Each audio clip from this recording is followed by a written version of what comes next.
and welcome to the Travel Show with me, Krista Larwood, coming this week from New York City. And beneath my feet is one of the world's most famous concert venues, Carnegie Hall.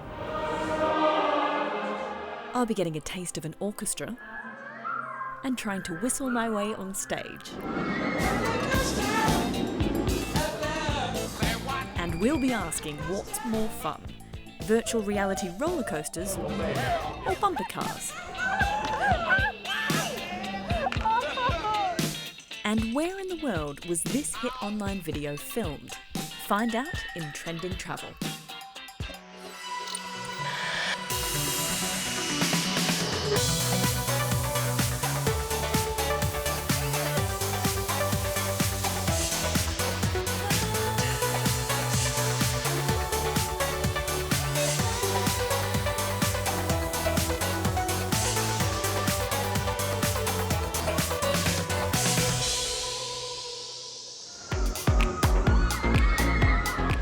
The theme park. High-speed thrills, big drops, loops and wobbly knees. But this year there's a new kind of ride opening up, one that uses virtual reality to deliver its thrills. We sent Lindsay Woods to Thorpe Park near London to find out what's new. Better hold on.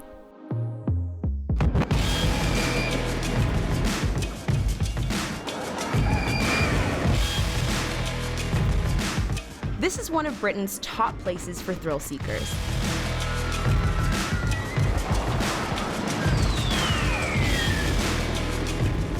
The thing is, I'm not a thrill seeker, and this is not my idea of a good time. Okay. I'll be honest, I am kind of nervous right now. I do not like roller coasters at all, but this is the epitome of an old school roller coaster ride. It's the world's first 10 looping roller coaster. I can literally feel my heart beating right now.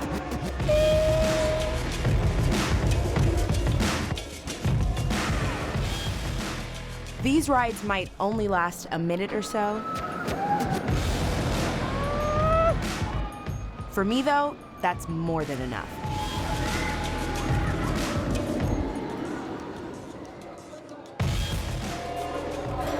That was terrifying. But there are new rides that are blurring the lines between what's real and what's not. Instead of building another roller coaster, Thorpe Park will soon be opening this. It's a ghost train designed by Darren Brown, an illusionist specializing in mind control. He's using virtual reality to deliver the ride's thrills. It's many layered, so there's VR, virtual reality is one level to it. There's also a lot of physical involvement and all sorts of other things. At its heart, this is a scary, thrilling, exciting re-envisioning of a ghost train. That's what it is. I would love people to come off and be trying to get their heads around exactly what happened. Now, because I grew up in California, I had no idea what a ghost train was, but here in the UK, they're a fixture at almost every fairground. This is a traditional ghost train, a rickety ride through Halloween tricks without the treats. I think ghost trains are just such a missed opportunity. They're always hokey and old-fashioned and creaky and sort of hilarious and just never scary. So the idea of it just totally starting from scratch, it felt like an absolute no-brainer to take that and do something with it, hoping that people like me would still have the same delight in the idea of a ghost train and in the idea of one that was something different and wasn't just what ghost trains embarrassingly tend to be. The ride is not yet open to the public, though we're able to get in for a sneak peek of the ghost train. Though I did have to sign this to promise to keep everything behind this curtain hush-hush.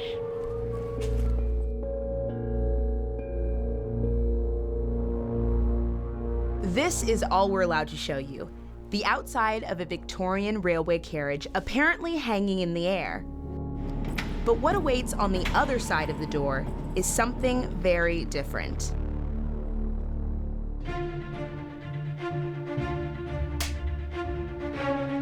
This is part of the reason we can't show you behind that door. The 3 years of work and the millions of pounds spent developing what's inside. When you're on board, you wear virtual reality goggles, which take you into a dark reimagining of the world.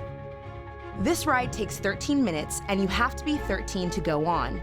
So if you're younger than 13 or easily scared, close your eyes now. Without giving away the secrets, once you're on board, characters talk to you. The danger comes not from the heavens. Real people shout at you. They're coming. They're coming. Creatures from nightmares creep up on you. It comes from the bowels of the earth! Some of it's real, some of it isn't. Meet the man in charge of making all the mysteries come alive. He's found it hard going. Darren Brown really wanted to have realistic characters that you could engage with, and that they needed to be really believable. So we went through several different phases of how we were going to pull that off. And the truth is the technology isn't quite there yet. There's lots of people trying to do different things to make this work and to solve this problem. But I think there's a lot still to do with the future of VR to really free up people like us to deliver the creative vision we want to deliver. So far, the gates of the ghost train have stayed closed. Inside, the illusions are still being worked on. The park says these queues won't fill with visitors until the ride is 100% ready. But if you can't wait to strap on the goggles for a virtual reality thrill, you do have options.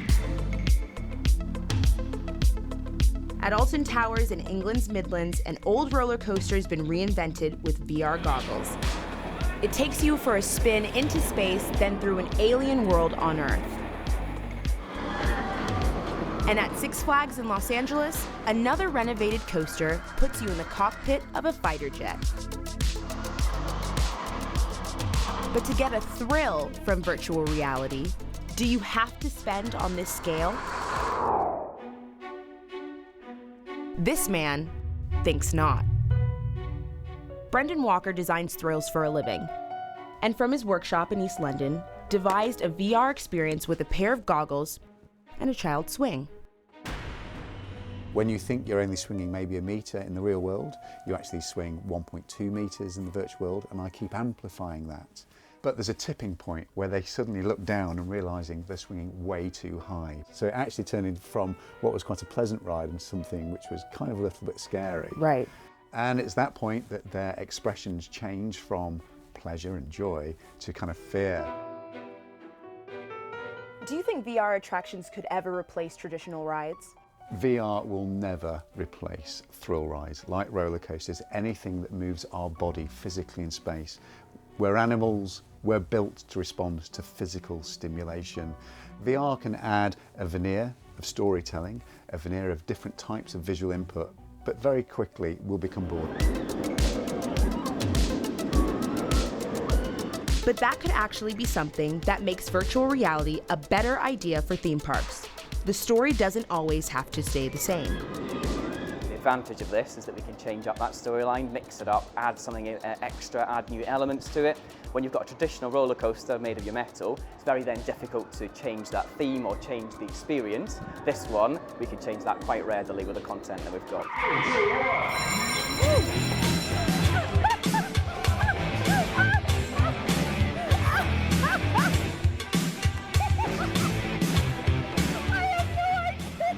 So virtual reality might be the next big thing, but if you ask me, there's only one way to end the day at the fun fair. I forget how fun it is just to slam into people. Something that you might not be able to do with a VR ride.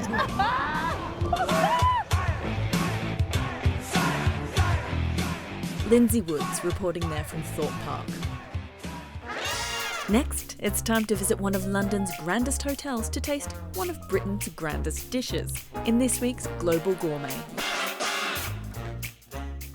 My name's Oliver Boone, and today I'm going to make for you one of the most famous British dishes, the beef Wellington. So there's lots of different stories behind the beef Wellington. One of the stories is that it's from the Duke of Wellington, that it was made for the Duke of Wellington, but it's apparently not true.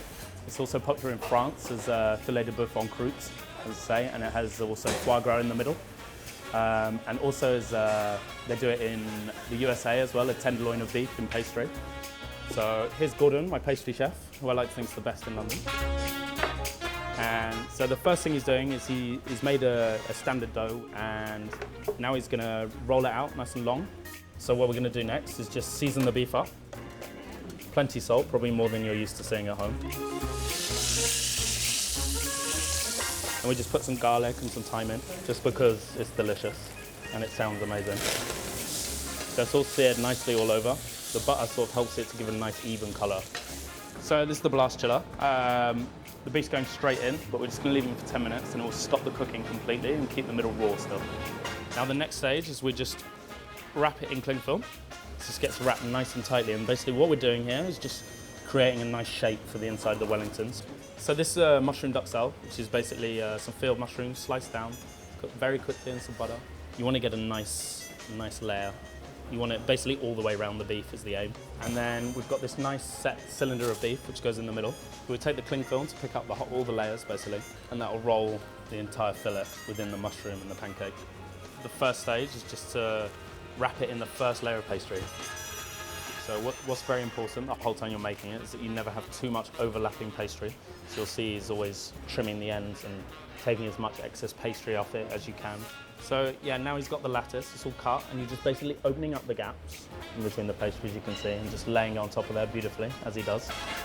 So then we're just glazing it again, and that's just all about having a nice shiny finish when it comes out the oven. You want it to look beautiful, right? Now it goes in the oven at 210 degrees, about 25 minutes approximately. Okay, so that's the finished product now. It's come out of the oven. It's had a 10-minute rest. So, as you can see, the middle is nice and pink. And then you've got the nice line of mushrooms, the pancake, and the pastry. Time to taste. Cheers. Cheers.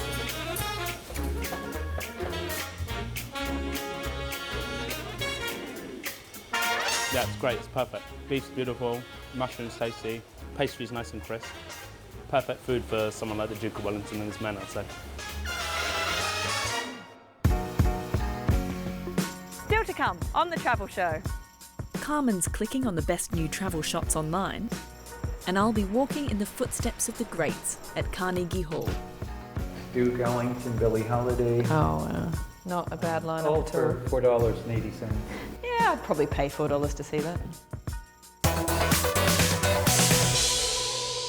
The Travel Show, your essential guide wherever you're heading. Hello and welcome to Trending Travel, where we explore what's hot online in the world of travel. I'll be bringing you through those essential apps, videos and blogs to take with you when you leave home. How many countries do you think you could visit in just one day?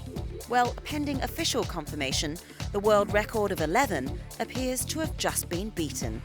British traveller Adam Layton made a dizzying trip around 12 European countries in 24 hours in aid of stillbirth charity SANS, marking his journey on social media. The current record at 11 has stood since 1993. I think 13's doable, but this was really hard to do 12. Everything had to work on the day.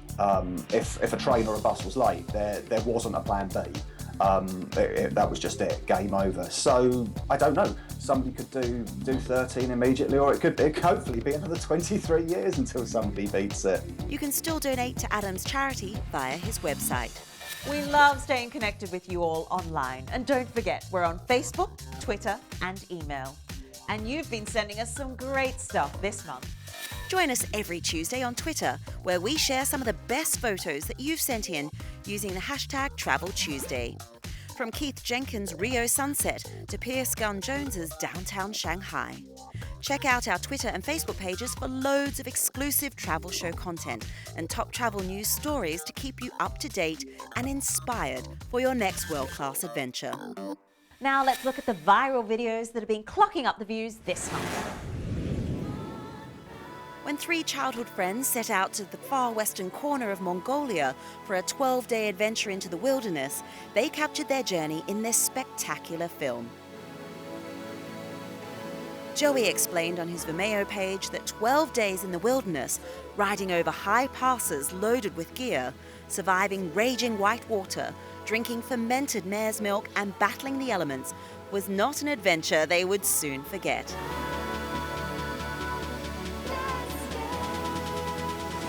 And finally this month, in this drone film, Christian Grew captured sprawling vistas of 12 countries over the course of 7 months. These stunning images give a fresh perspective on some of the world's most picturesque locations.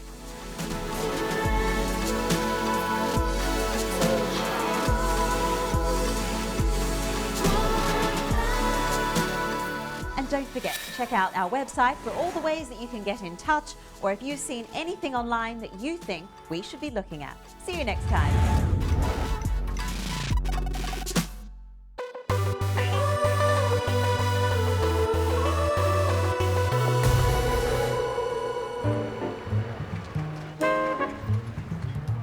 Just a couple of blocks south of Central Park in the heart of Manhattan is one of the world's most famous concert venues, Carnegie Hall. Its list of former headliners is a who's who of musical legends, from Louis Armstrong and Miles Davis to the Beatles and David Bowie, among thousands of other world-class performers. And this year, the venue is celebrating its 125th anniversary. There's an old joke that goes something like this. How do you get to Carnegie Hall? Practice, practice, practice. And there's some practice going on in there right now, a rehearsal for tonight's performance, and I've been granted a sneak preview.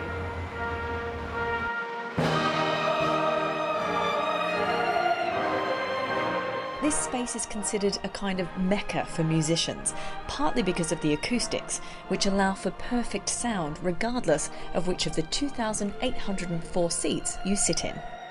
Its pedigree as a concert hall was established from its opening performance on the 5th of May 1891, when an evening of Tchaikovsky was conducted by the composer himself.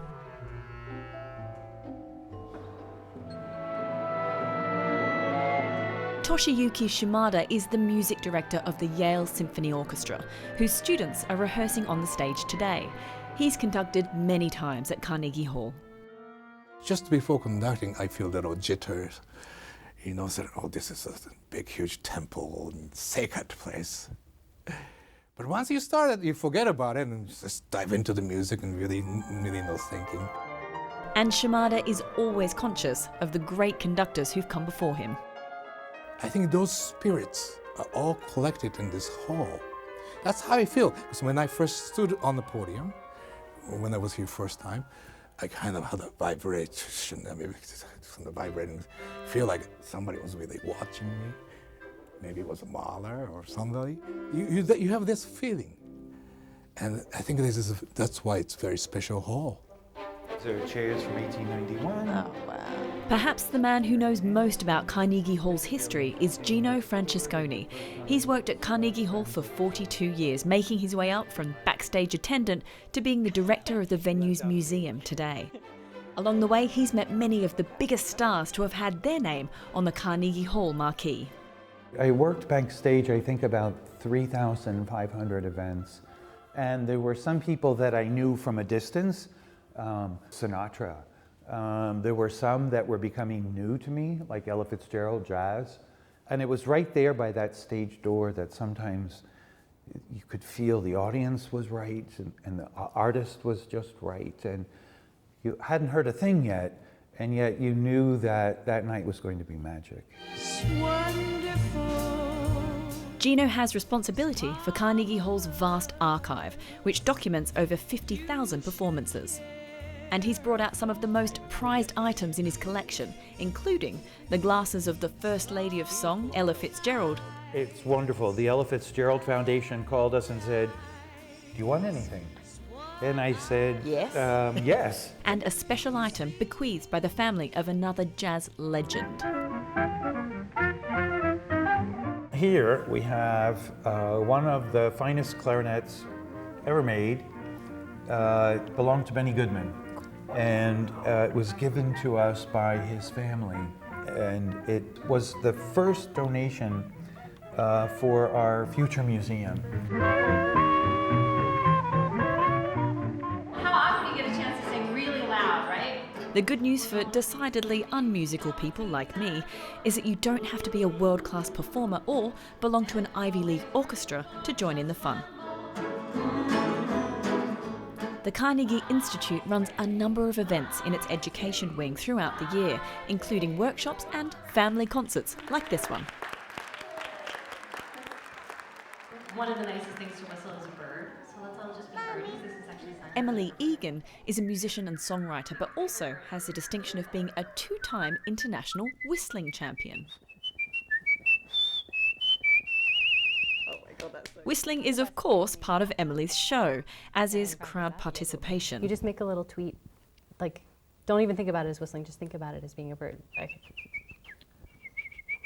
Yeah, and there you can blow a little bit and it still sounds good. Okay.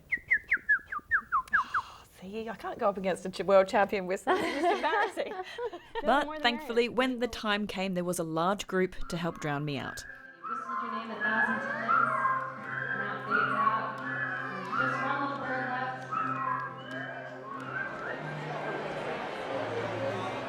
There are nerves both backstage and in the audience tonight as proud families file into the famous theatre to watch the young musicians perform. This is super exciting because when all said and done, Carnegie Hall is all about the performance. Tonight, the orchestra is playing a number of modern compositions and finishes up with a rather more traditional crowd favourite.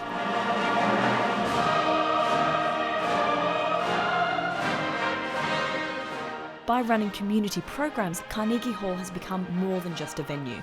It's teaching a new generation to appreciate performance, which might just help this much-loved institution last another 125 years.